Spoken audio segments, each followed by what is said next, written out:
Hey, it's me, Recky, together with. Carol. Welcome back for another reaction. Hmm. We have done Nuke's Top 5, and I know that Carol she likes documentary just as me.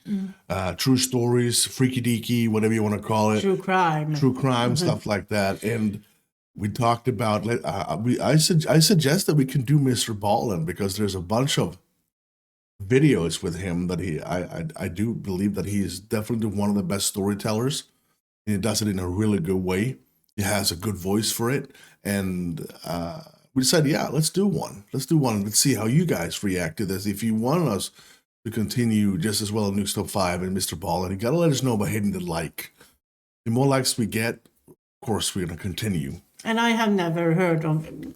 I know you have told stories from him, yeah. but I have never seen him myself. So I'm the one curious. we're gonna watch was uploaded 4 years ago, and it's called "This Man Is About to Live a Nightmare." And I do believe I might have watched it, but I can't really remember because I'm dumb like that or very forgetful like that. So that might be one of the reasons why. But if you want to check it out by yourself, you find MrBallen, the channel, and of course the video we're about to watch. Both links will be available in our description. Go there and give him and his team the support that they so much deserve. Enjoy this, like and subscribe. Let's go. Okay. So this is true stories. Yeah. He paints the picture for you really good too. Okay.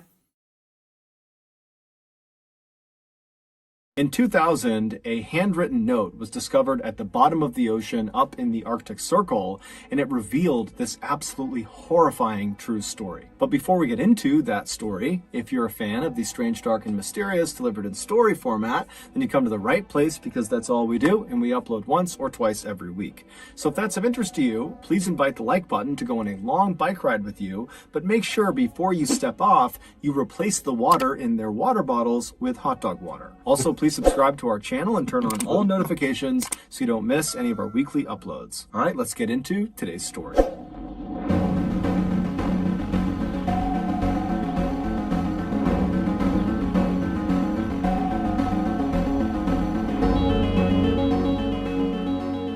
On the morning of August 12, 2000, 33 of Russia's best naval warships stopped inside of a particular section of the Barents Sea. The Barents Sea is this 800-mile stretch of freezing water up in the Arctic Circle just northwest of Russia, and these 33 ships were in this stretch of water for this huge military training exercise. Basically, they were going to run through some war game scenarios where, for example, one ship would pretend to be an enemy combatant, and the other ships would work on locking onto that ship and firing at them.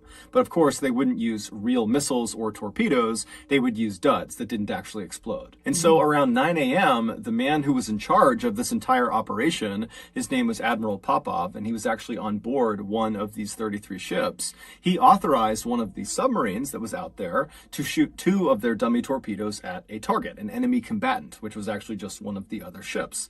And so as soon as he did this, he was authorizing the start of this multi-day long exercise. And so all day and all night, they're doing these war game scenarios. And by the following morning, so 24 hours into this exercise, Admiral Popov stepped away from the action to speak with Russian reporters on the phone. And during this interview, he tells them that so far, the training exercise is going exactly to plan and that it looks like it will ultimately be a huge success. However, there was a problem. At the same time, Admiral Popov is giving his remarks to the reporters about how well this exercise is going, the family members of some of the crews that were out there as part of this exercise, they heard a rumor that the exercise was not going to plan, that in fact, something bad had happened to one of the ships. But none of the family members had any more information beyond that. Even though this rumor was just that, a rumor, the family members of these crews that are participating in this exercise, they naturally became very worried. And so they all that morning began calling the naval base where the 33 ships had originated, asking for more information. And the phone operator on the base that was receiving all of these calls that morning at first was telling these family members that no, nothing's going on. I haven't heard anything. There's no issues. But eventually this phone operator let slip that in fact they too had heard the rumor that something bad had happened, and they think it actually might be true. But when this family member who heard this pressured the phone operator for more information, the operator clammed up and said, I can't give you anything else. And so at that point, the family member hung up the phone and called the media and told them what was going on. And the media, as soon as they had the story, they went right to Admiral Popov and they said, hey, can you address this rumor? And he didn't. He did not respond to any of the media's inquiries. And in a weird way, that was kind of reassuring to the family members of these crews, because they're thinking, if Admiral Popov is just kind of ignoring this rumor and he's staying out there out on the Barents Sea still conducting this exercise, then certainly nothing bad could have happened, right? And so for the rest of that day, Sunday, the family members of these crews and the media just kind of did nothing, because there wasn't anything else to do besides wait to see if there was any new news coming out of this exercise. And the following day, on Monday the 14th, so 48 hours after the start of this training exercise, there would be news. Russian officials would go on TV and they would address the rumor by saying, well, yeah, it is true. Something did happen out during this exercise. The Kursk, which was the name of one of the submarines, that was one of the 33 ships that was part of this exercise, they experienced some minor technical difficulties that forced them to ground their vessel at the bottom of the Barents Sea. But don't worry, this is normal. We're in touch with them through the radio. Everybody is fine. We are pumping air and power into their submarine, and before long, we will have them back on the surface. There's nothing to worry about. Now, naturally, the family members of the Kursk crew specifically, they panicked when they heard this, because even though the government is acting totally confident that everything is fine, they did not feel confident that everything was fine. Their family members are trapped on the bottom of the ocean. But at the same time, they remembered the Kursk, the actual submarine, was a very special and very safe submarine. The Kursk was quite literally Russia's best ship. They had spared no expense on it. It was extremely expensive.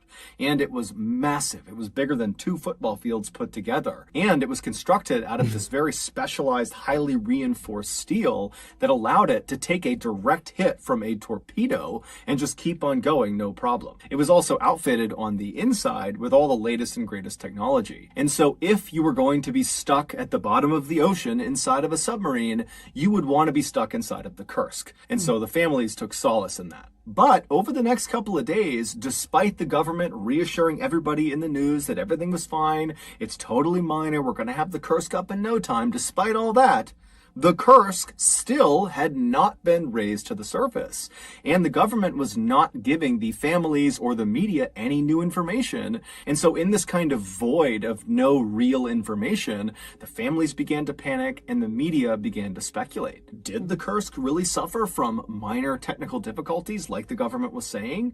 Or was this something more serious? This question would be answered on August 21st, so 9 days after this training exercise had begun, when a Norwegian dive team, they were out there to assist in the recovery effort, they were able to dive down to the Kursk, and they actually got inside of the submarine through an escape hatch. An escape hatch is like this watertight closet that kind of sits on the outside of the submarine, and it allows people to go in and out of the submarine without flooding it. And once these Norwegian divers got inside of the Kursk and had a look around, they were totally shocked at what they saw. While the exact details of what happened inside the Kursk are still debated today, and probably will be for some time, there is one aspect of the story that is more or less universally accepted, and that is what happened inside of compartment number 9.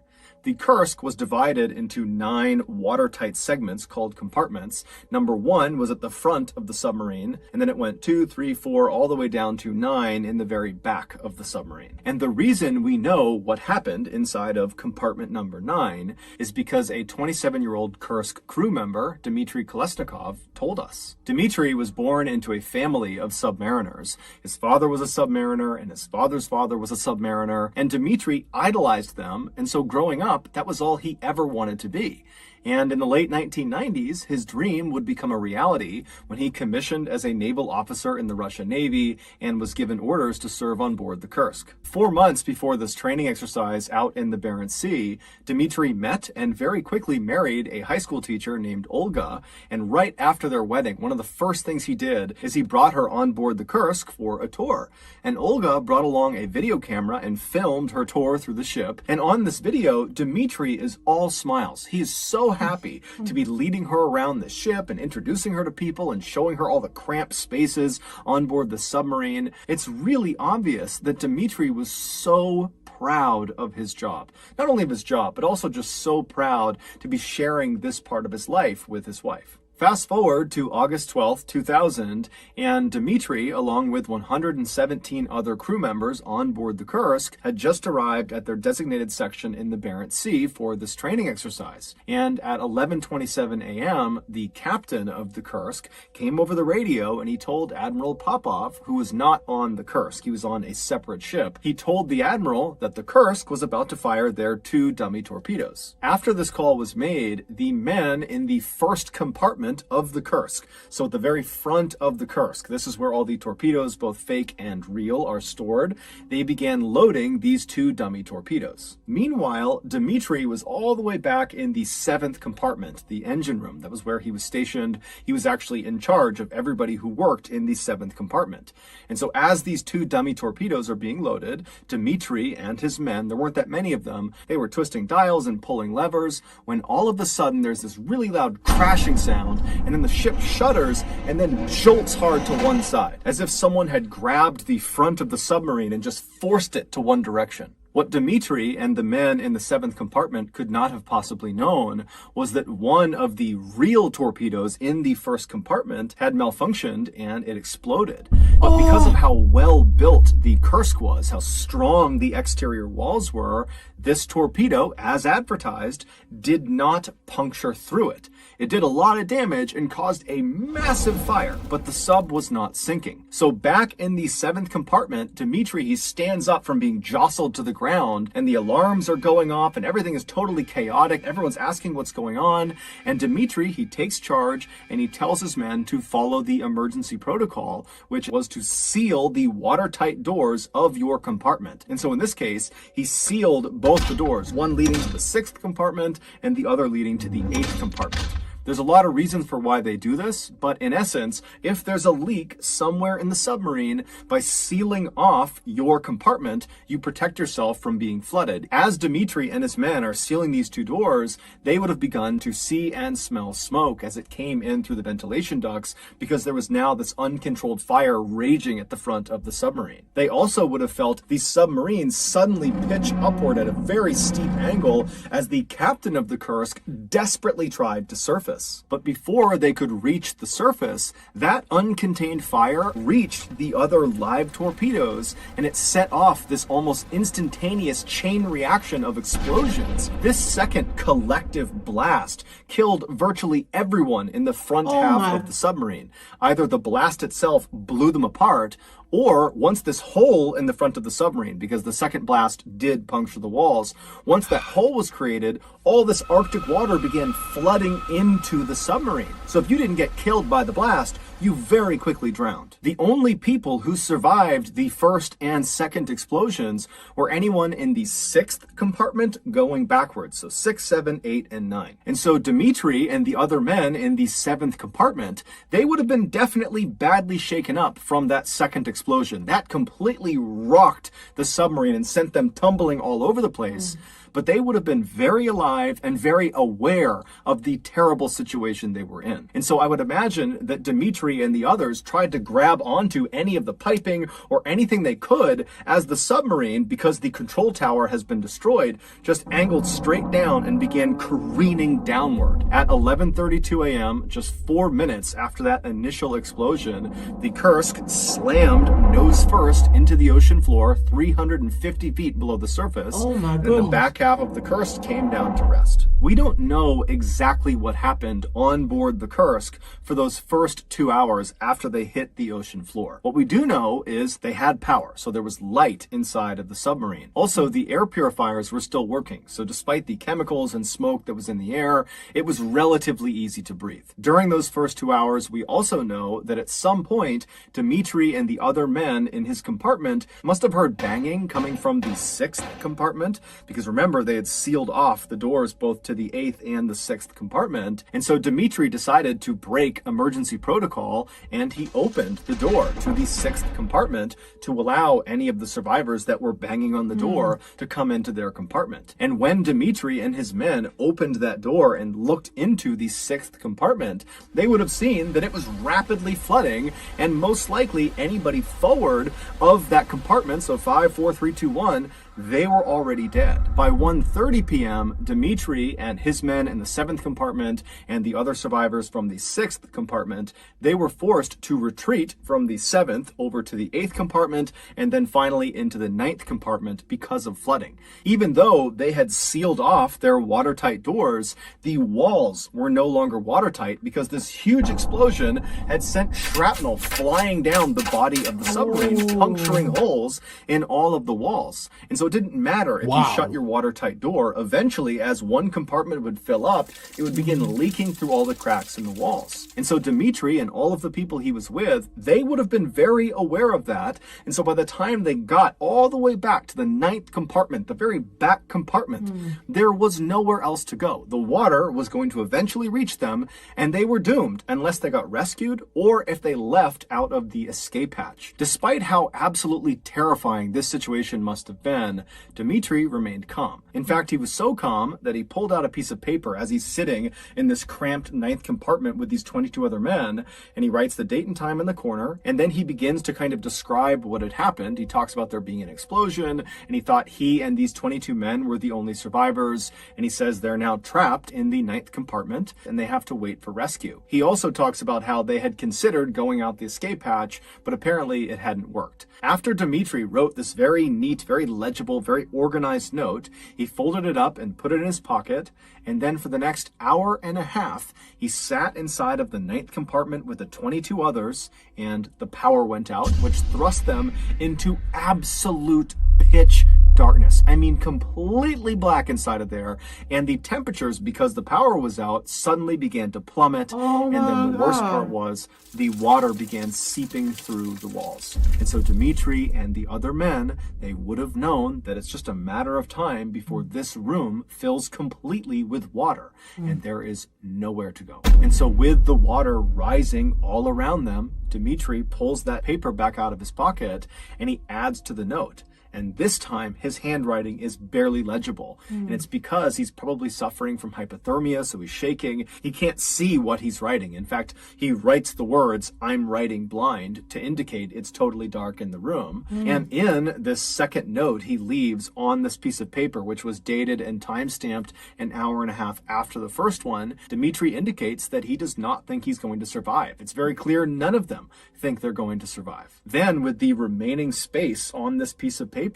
Dmitri writes this very loving and very thoughtful message to his wife and his family saying goodbye. And then his final words on this note are, "Regards to everybody, no need to despair, Kolesnikov." After he wrote this second message on this note, he folded the paper up, put it in his breast pocket, and then in total darkness, listening to the sound of water rushing into the room, he and the other 22 damned souls prepared to die. We don't know how long Dmitri and the other 22 men survived in compartment 9, but experts say the entire Kursk submarine was completely flooded 8 hours after the initial explosion. One of the most heartbreaking aspects of this case is that Dmitri and these 22 other men could have potentially been saved if the Russian response was a little bit more urgent and coordinated.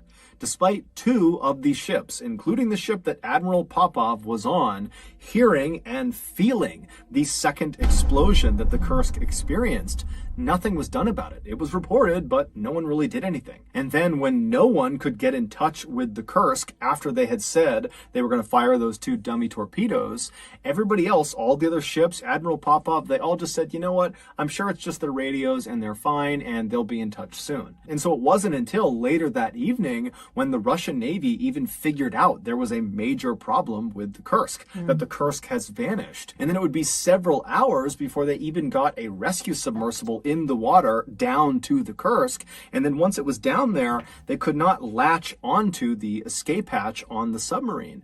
And so even if there were survivors inside of the submarine, they would not have been able to exit into this rescue submersible. And so for days and days, the Russians struggled to try to get inside of the submarine and kept turning down foreign aid from Norway, from America, from Great Britain. And then finally, 9 days after the Kursk had sank, the Russians did accept foreign aid. And that's when the Norwegian dive team, they went down and they were able to open up the escape hatch.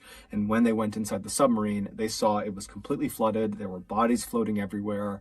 And that's when ultimately Dimitri's body was found, and they found that note tucked in his breast pocket. Russia would go on to award the entire crew of the Kursk with the Order of Courage, which is a very significant military award. And the families of the crew of the Kursk were given 10 years salary each. They were also given free housing in any Russian city, and their children would all have their college education paid for. So that's going to do it, guys. If you found the secret in today's episode, let us know in the comments section what it is and where you found it, so give us the timestamp. And if you're the first to do that, we'll pin you at the top of the comment section. If you got something out of today's episode and you haven't done this already, please invite the like button to go on a long bike ride with you. But before you step off, make sure you replace the water in their water bottles with hot dog water. Also, please subscribe to our channel and turn on all notifications so you don't miss any of our weekly 1 or 2 video uploads. We are now selling merchandise like flannels and hats and sweatshirts and all sorts of stuff. If you're interested, go to shopmrballen.com. If you want to learn about upcoming deals and promotions for our shop, go to our shop's Instagram page. The username is shopmrballen. If you want to get in touch with me, you can direct message me on Instagram or on Twitter. My username for both platforms is the same. It's just MrBallen. I also have a ton of content over on TikTok, where my username is also MrBallen. We have a second YouTube channel just called MrBallen Shorts, where we post random short videos and lost episodes. We also have a Facebook page just called MrBallen, where we post condensed versions of the longer episodes you see on YouTube. If you have a story suggestion, please submit it to our subreddit just called MrBallen. It's linked in the description below. So whether I see you on Instagram, Twitter, TikTok, Reddit, YouTube, Facebook, or some combination, just know that I really appreciate your support. And until next time, that's going to do it. See ya. Wow. He was very good at telling a story. I got paints hooked. the picture. He paints the picture really good for you, so he makes sure you understand before he continues the story. And I think that's the reason why people like him, because you can sit here and you can say, I don't understand what he means. And it's like he feels like you don't understand what you're talking about, and just go, okay, so the first part, and you sit here like a dumbass and you realize this is a true story, by the way. I've read this, and Russia, they messed up so bad. Yeah, and is there a movie about it? I have no idea if there's a movie about it, but the Kursk is definitely one of the famous. I recognize the Kursk. Yeah, actually, it's a really sad story. Tragedy. They could help. Russia didn't want any help from the rest of the world, and I mean America, England, Norway, especially Norway, that has. They're the goats up there. They know exactly how to work in cold water. Yeah. So if they asked them for help directly, they would probably save at least 22 people out of 153, whatever it was. For him to take the time to write down. I will say this. I'm a bit claustrophobic, so I wouldn't be in a submarine for the matter of that. But just picture the last seconds when you realize that this is it. I can't get out. There's water up to here, and I'm starting to freeze to death. And hopefully, they actually froze quickly from hypothermia and fell asleep before they actually drowned. It's a super sad story. Yeah, it's true, and Russia did mess up this one. And the thing that they did for the families are just superb and amazing. But it is. Actually. Yeah, but they wouldn't have to do that because they didn't follow no one did anything. They just stood and wait. But those what it calls? Ingen aning. De här tuberna som de sköt. The torpedoes? Torpedoes. Yeah, that's torpedoes. So they were malfunction. Yeah, there was one torpedo that malfunctioned and actually exploded. But in the yeah, compartment. exactly, and it didn't came out because of the Yeah, strength of they the. were using dummies, but for some reason, one of the live torpedoes actually malfunctioned and exploded where it lies, and it started a huge fire. Yeah. And this huge fire that was Started going up. from compartment 9 to 8, but there was so much intense heat in compartment 9, so the other live torpedoes exploded as well. The second I mean, and third. it's a bunch of bad luck here too. Actually, Yeah, I don't know how. I mean, they didn't do anything. They just reported it like Yeah. good soldiers instead of actually maybe taking the other live torpedoes away from the fire. But then again, they need to be ordered to do that, and no one takes initiative in a U-boat or submarine. It's only the captain that takes decision, makes decision. Everyone else shuts up and just yeah. yeah, I enjoyed it. I liked it. I like it. I've seen it before, so. Oh, you Yeah, have. yeah, Okay. the story as well, but this one as well. He paints a picture and he makes you understand. Yeah, very, very good because it's not easy to. No, No. but it actually shows you everything that you need to.